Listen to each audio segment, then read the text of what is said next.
Hi guys, Ava here, again trying to do some analysis on Pauper's Manabases. The last few episodes were about mono red burn and mono green stompy, both monocolor aggressive decks. So this was a way of me going through each part of developing a mana base step by step. So the first few, the burn doesn't have any card draws or any other sources of mana, so it was very easy to just do the base analysis there. And then Stompy has some ramp and some other ways of generating mana. So we had a look on that for that deck in particular. So the next step is going through a deck that has card draw in it, because if you see more cards, then you have more probabilities of finding your land drops, right? So the deck I choose for this is again another monocolor deck. The reason is mostly I want to keep the multicolor kind of analysis for a future video. The most important thing is that here we don't have any problems with the colors of mana, and then in the following decks we may have some more like analysis on that front. So for this I choose mono black control. This is actually it's a mid-range deck, it's not a control deck. It plays a control role in some matchups, but mostly it's just a kind of a creature-based mid-range tap-out control mid-range deck. So the way this deck works is mostly just playing your land drops, killing most of the opponent's creatures, right? It has several removal spells, have some card advantage in the form of Signing Blood and Chittering Rats and Phyrexian Rager, and then kind of go through just chipping with these value creatures until the opponent is low enough for a big Reimmersion Fast Fodder winning the game. So Mono Black Control is a very special deck in the sense that it has several different builds in it, but I use this because it uses less one-offs. If you see other builds of it, you will find like one Pestilence, one Oubliette, one etc.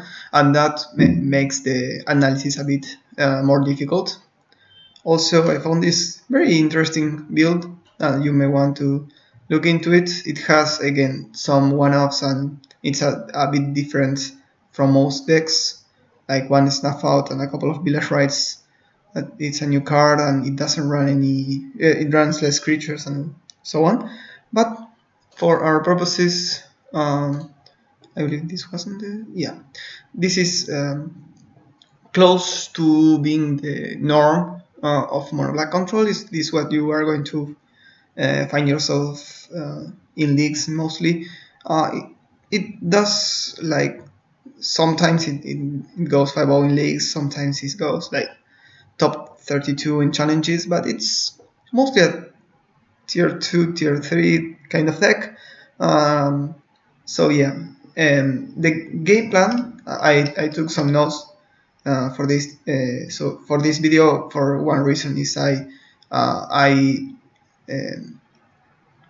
finished making this video before and it was very long, and I realized that I had a lot of time just babbling around the game plan and some opinions from my side on this deck, and I don't think that was very useful. So I'm trying to keep it short, or shorter at least, and try to just stick to a kind of yeah, like I have a plan for the video. I'm still trying to understand exactly how to make good videos for you guys. I don't know if there are a lot of people watching it, but at least it helps me also to do the analysis. So our game plan is going to revolve around Greymerchant's Asphodel. This is the win condition mostly, but also the card advantage part is very important, and this is what I wanted to see in our analysis here, is that Signing Blood, and Phyrexian Rager, and to some degree an Earth are ways of us to see more cards and thus finding our land drops more consistently, right? So one problem we have here is that we are playing 5 drops, right? Some other lists also run Thorn of the Black Rose or maybe Tetris of Corruption, so you really want to be hitting your land drops for this reason. Also, this is you have a couple of ways of drawing cards. If you can't deploy your whole hand, then it's not that worth it, right? You fall behind on tempo if you don't hit your land drops on time.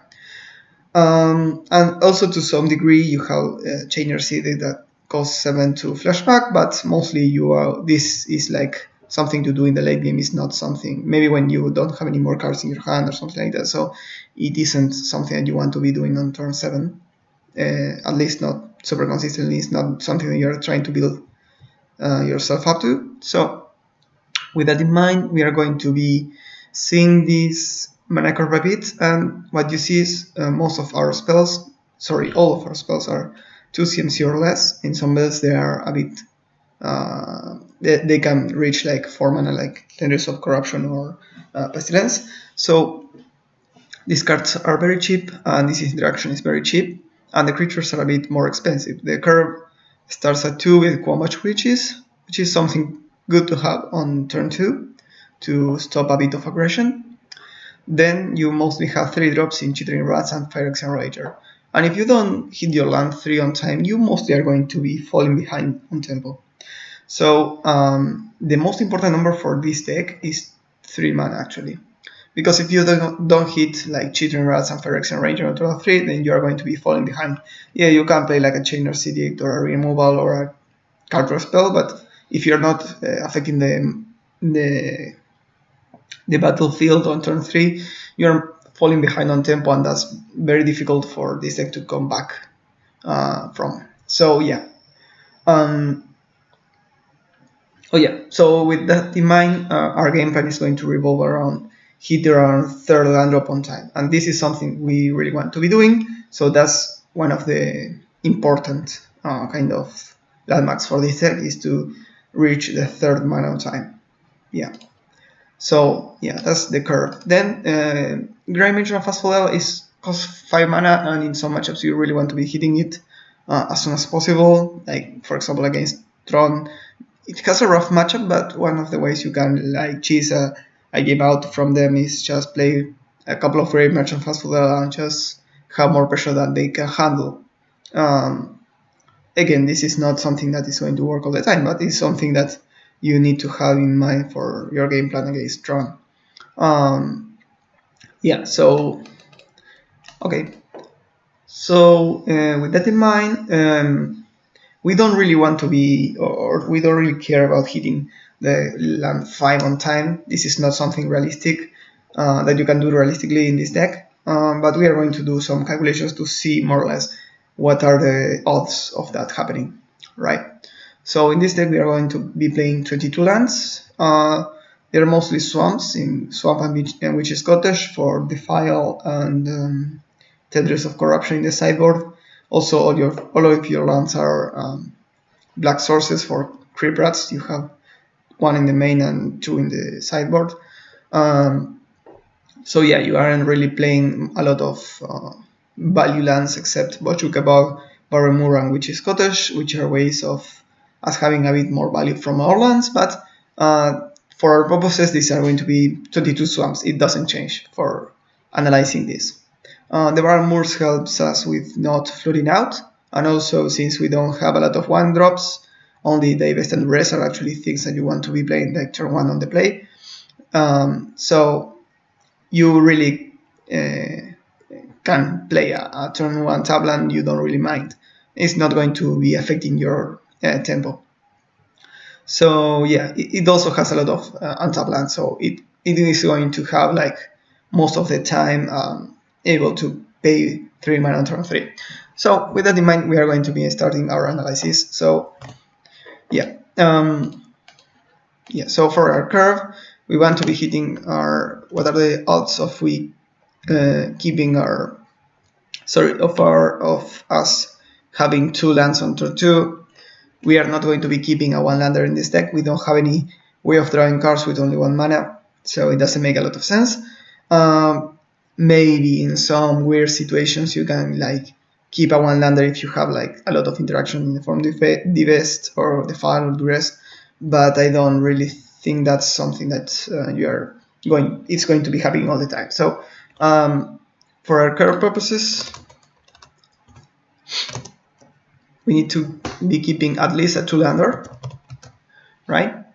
And then what are the odds of we hitting our 3 lands, our 3rd land?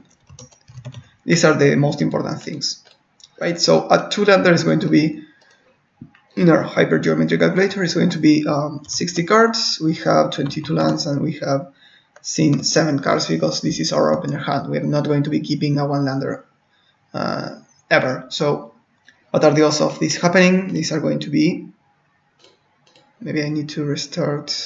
Yeah, I think I need to refresh this. Sorry about that. So 81%, just pretty good, right? 80% of the time we're going to be seeing an opener hand that has at least 2 lands. So that's very good. You mostly want to be hitting your 3rd land. So let's see. One important thing here is that if you don't take into account any cantrips or card draw spells, then the odds of hitting your 3rd land are going to be this number.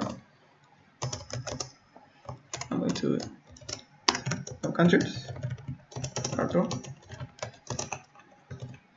70%, which is again relatively good, but we have one thing in our advantage, which is we have some card draw on 2 CMC. We have actually 4 Signing Bloods, right? Draws 2 cards for 2 mana. So picture this: you hit your 2nd land drop, you draw 2 with Signing Blood on turn 2, and then you have seen 2 more cards than you were before to find in your 3rd land. So you can then your 3rd turn play something that affects the board somehow. So this is going to be changing the amount of successes in population. So the correct or the perfect way of calculating card draw in hypergeometric calculations is going to be a bit difficult. You need to be like doing some several different calculations and doing multiplications of probabilities and etc. It's very complicated. I'm not super well versed on that, but at the same time I found a way of doing something that's relatively similar. I mean, it helps us to at least understand more or less how many lands each spell or each card draw finds, right? So what I'm going to do here is do a bit of a weird calculation that I'm going to explain in a bit. So we're going to be taking some cards out of our deck. We're going to be playing a 57 card deck, and what we have in hand or in play, if you want, are 2 lands and a Signing Blood, right? So that means that we have 20 lands left in our deck, and in our 57 card deck, because we removed 3 cards, and then here we are going to be looking at 2 cards because Signing Blood looks at 2 cards. So these are the odds of we finding 1 land in 2 looks in these particular parameters. This is going to give us more or less an estimation of how much lands does a Signing Blood represent with this amount of lands, right? So if we do that calculation, we have this number here. So we're going to take note of that. So this is Signing Blood represents about this amount of lands. So what you can do here is take this number as norm, right? And just say this is the best that it can find, because we well, actually it's not the best, but it's like an estimation of how many it can find. Sorry, this should be here. So this means that each Signing Blood is going to be giving us on average about 50-60% of the time a land.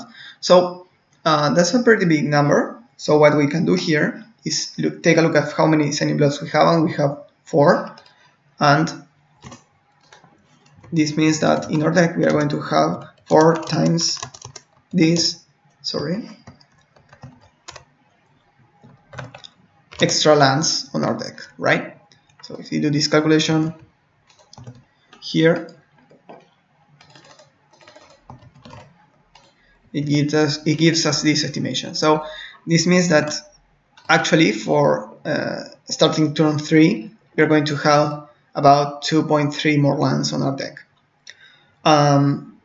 Again, this is not perfect, but it's something that comes handy for calculating mana bases, because then after you have more or less your estimated probabilities, then it's playing the deck and finding if you want one more land or one less land, or etc.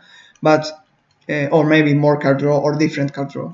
So for our calculations, we have that this is this many extra lands in deck starting from 3. So for our hypergeometry calculations, we really can't use 2.3, but what we can do is continue adding the rest of the countries that we have, and then do a bit of a lower bound, I think it's called, for this. So it would mean that instead of playing 24.3 lands, we have 24, and then yeah, start from there. So the other country that we have for turn 3 is Unearth, because you can cycle it, which is something that you are going to be doing most of the time if you have it in your opener, because you can, if you really need to hit your land ups, then you really need to start cycling those Unearths. So that's some upside that they have. This is the same calculation, but instead of looking at 2 cards, we're going to look at 1, right? We do this calculation, this gives us this number. So we can put it here.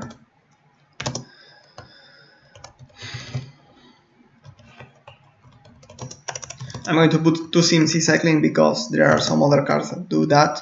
But yeah, so this is the amount of lands that cycled Unearth does. And we have 2. So this is the number we need to be taken into account. This is going to give us, whatever, 2 times this, 0.7. So if we add these 2 together,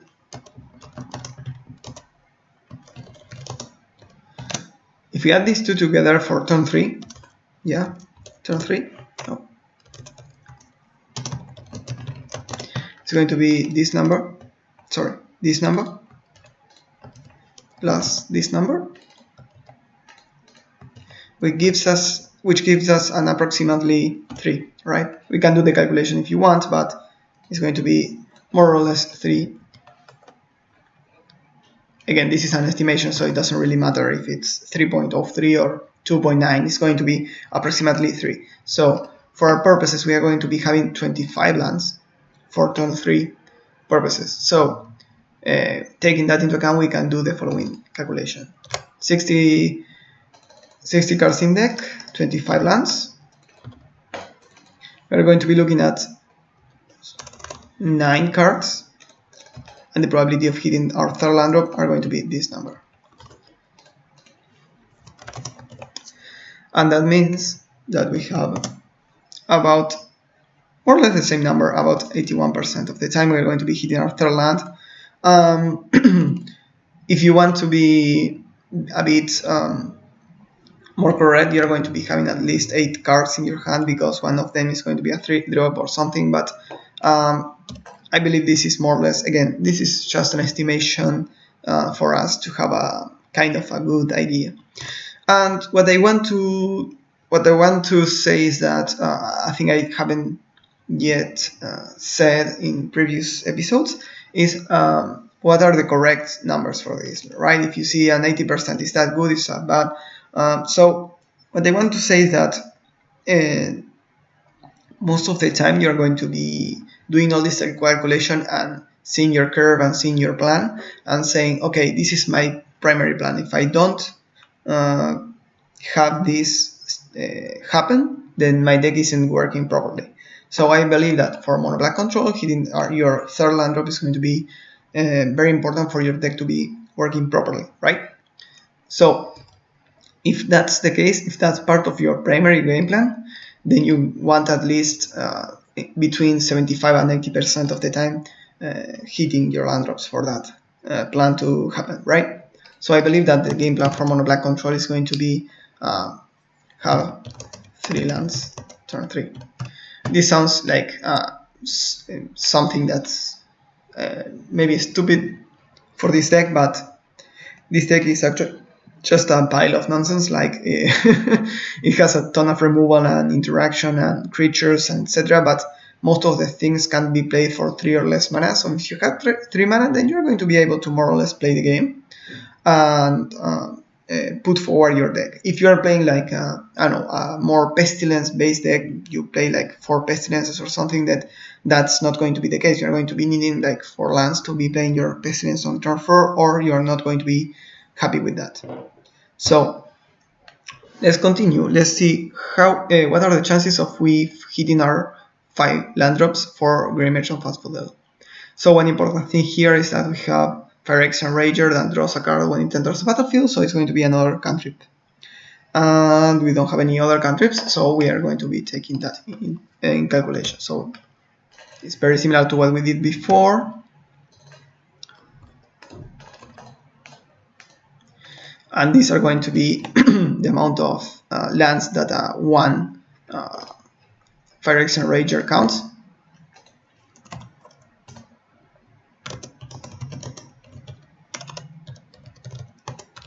Cycling or cantrips are the same for these calculations, so I'm going to be using it instinctively. So these extra lands.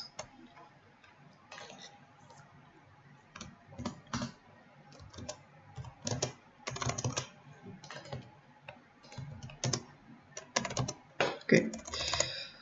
Yeah. So extra lands starting turn 4. Yeah. So we have this number plus the 25 we had is only 26. So for this reason, we are going to be doing the following calculation. We have 60, we have 26. We see at 1, 2, 3, 4, 5. So what are the chances of we hitting our 5th land drop on our 5? 5th, yeah. So it's about this number. Again, this is approximations.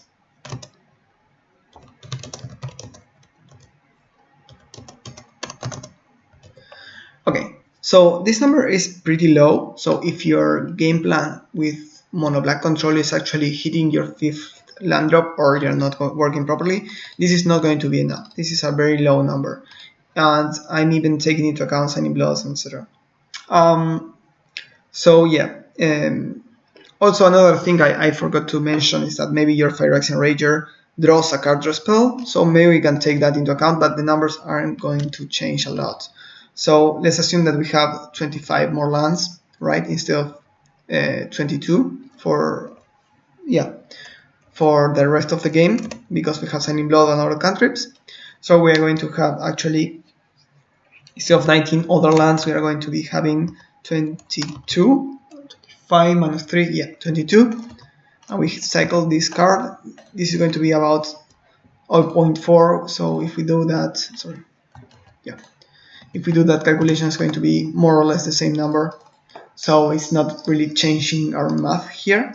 It's going to be a bit more instead of this, maybe 0.6. But again, this is a kind of a low number if you think about it. So take that into account. One thing that I saw a bit while watching this deck being played, this deck doesn't really need to hit its 5th land drop on turn 5. It's not a proactive deck, it's a reactive deck. So one of the ways it kind of goes to the late game is by removing the opponent's creatures and kind of interacting with the opponent in other ways. So the way this deck kind of works is like I'm gaining time with removals and etc. to find my land drops for my 5 drops. So yeah, maybe your gray merchant is going to be just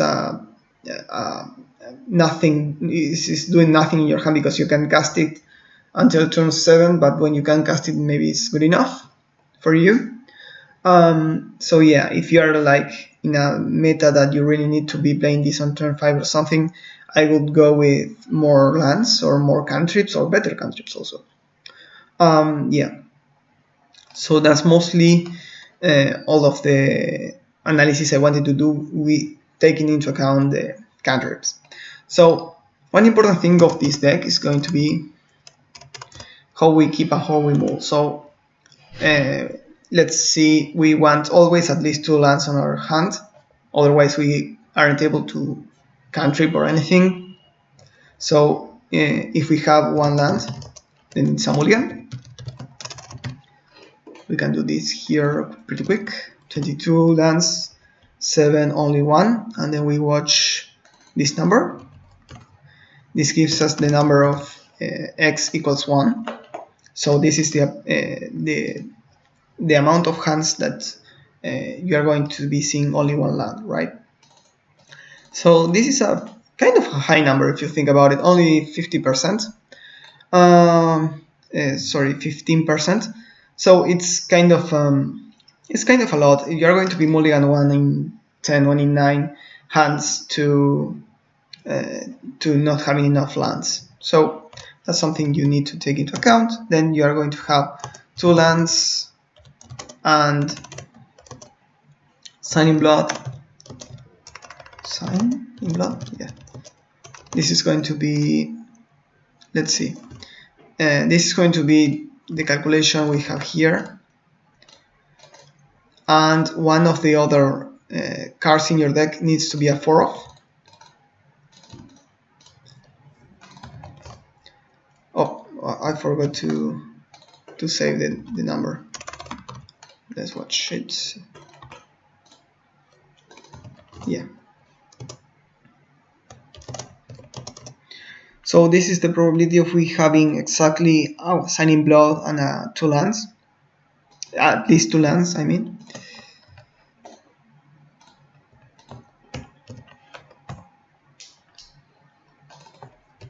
Naturally, that's lower than the amount of times we are going to having like a Sign in Blood only in our hand. So this means that 30% of our lands are going to be 2 lands and at least a Sign in Blood and at least a Sign in Blood. That kind of wrong. So at least 2 lands and at least 1 Sign in Blood is going to be about 30% of the time, which is kind of okay. Then if we have 3 lands, it's going to be a keep most of the time. So let's see, 3 lands. Because most of our deck operates at 3 lands, so if we have 3 lands, we are going to be fine with that, probably. So again, another 30%. So you see that this all gives you like some kind of idea about the textures of hands you're going to be seeing. Again, you are sometimes going to be keeping 2 landers because you are on the draw and you have a couple of 3 drops or something, or you have some good interaction on turn 2. Again, this is only to have an idea, right, of the keeps and moves. Then what are the odds of we having 4 lands? This is just to have an idea of our deck. About 15%. And let's say we are super flooded. What are the chances of we having like 6 lands?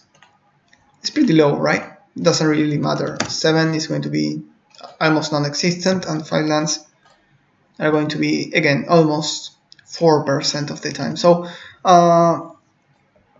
we can look at these numbers. This is going to be like bigger than 4.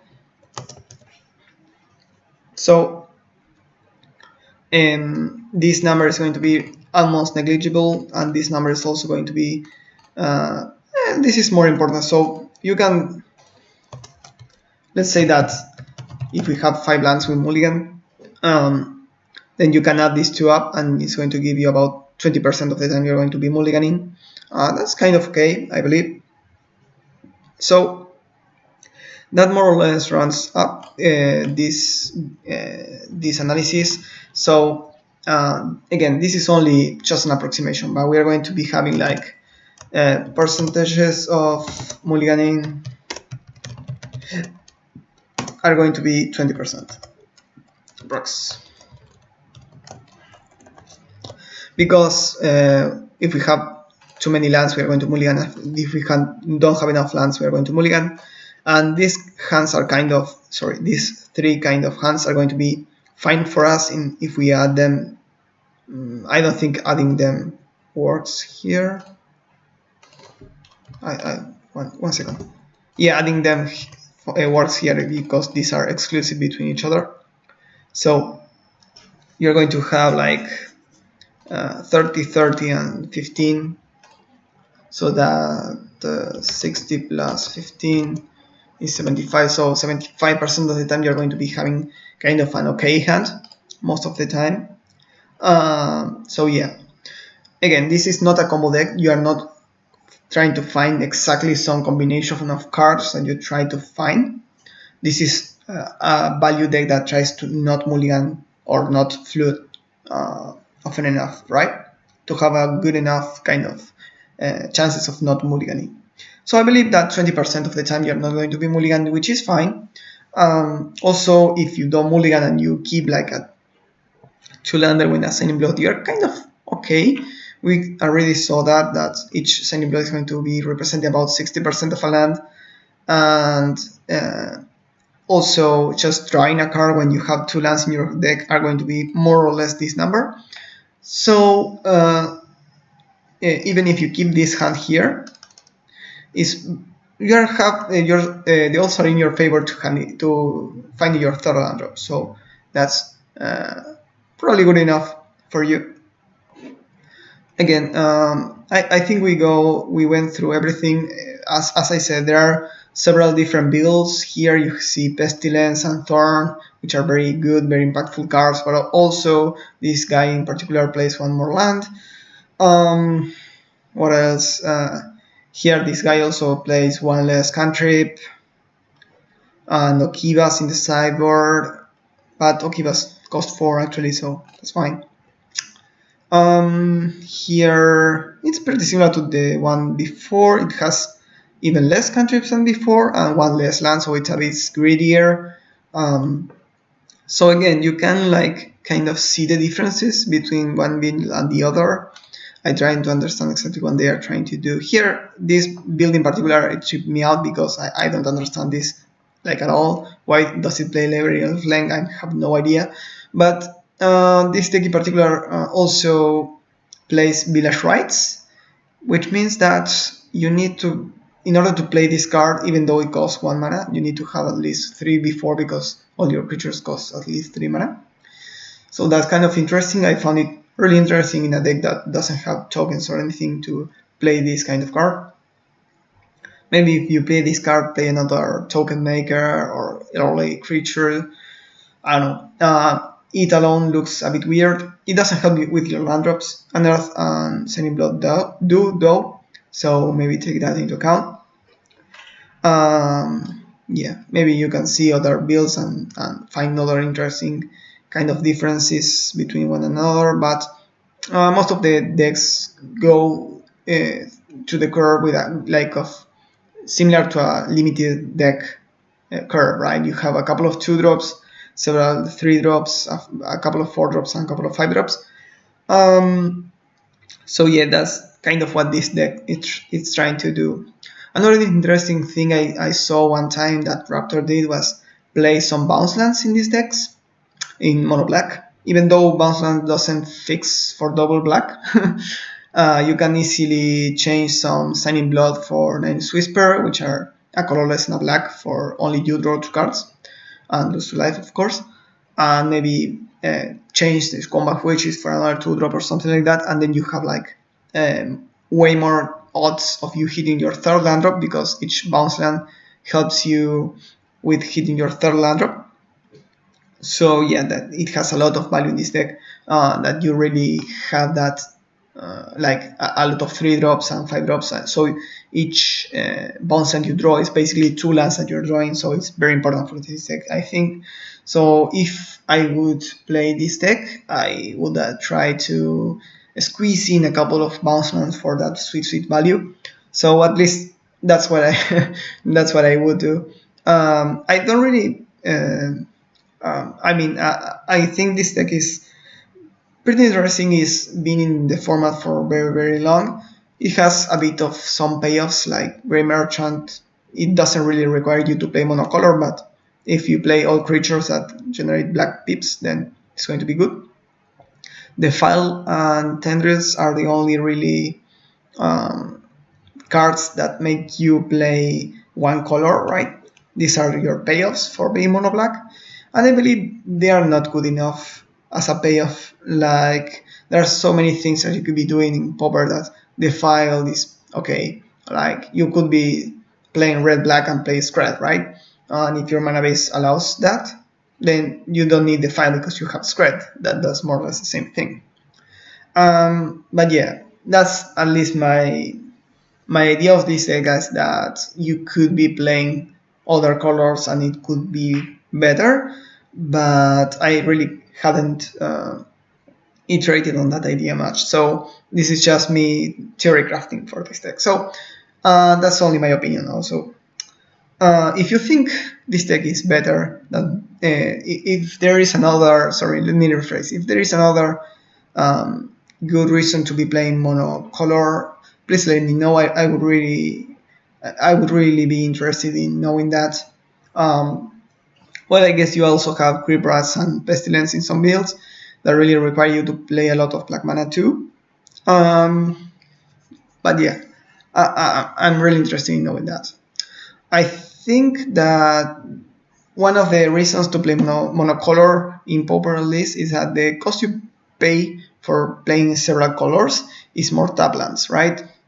But in this deck, you really play a couple of tap lands just because it gives you value and don't mind. And that's the key here. In this deck, you really don't mind tap lands, right? Most of your cards are kind of expensive, so if you play a couple of tap lands on the first turn, then it's not going to be affecting your game plan at all. So that's more or less what I think of this deck, is that it could be playing more tap lands in a sense, which sounds a bit weird, but if it allows you to play, like, I don't know, Pyroblast in the Saber, then you're going to be you're going to have better win percentages versus blue decks that are very difficult for this deck. Like, if you're playing versus a Muldrifter deck and they resolve a Muldrifter and you then defile it, you are going down in the exchange pay a lot. And it's really difficult for this deck to come back from that, because it doesn't pressure the opponent a lot, and it doesn't really have like those 3-for-1s or 4-for-1s that other blue decks have. You have like Signing Blood, and that's it, or Phyrex and Rager. If the 2-2 is relevant, then it's a 2-for-1. If the 2-2 is just Brick Wall by an Hour of Olas, then it's not really relevant. So that's something you need to take into account, I guess. Yeah, so that's mostly it for this video. Probably the following video I'm going to be looking at maybe another monocolor deck, or maybe start looking into another deck with more cantrips and different cantrips, like maybe Mono Blue Delver, or some deck that has 2 colors of mana, and seeing how that works for a deck, right? So yeah, that's it for me today. So thank you a lot for watching if you did, and see you next time.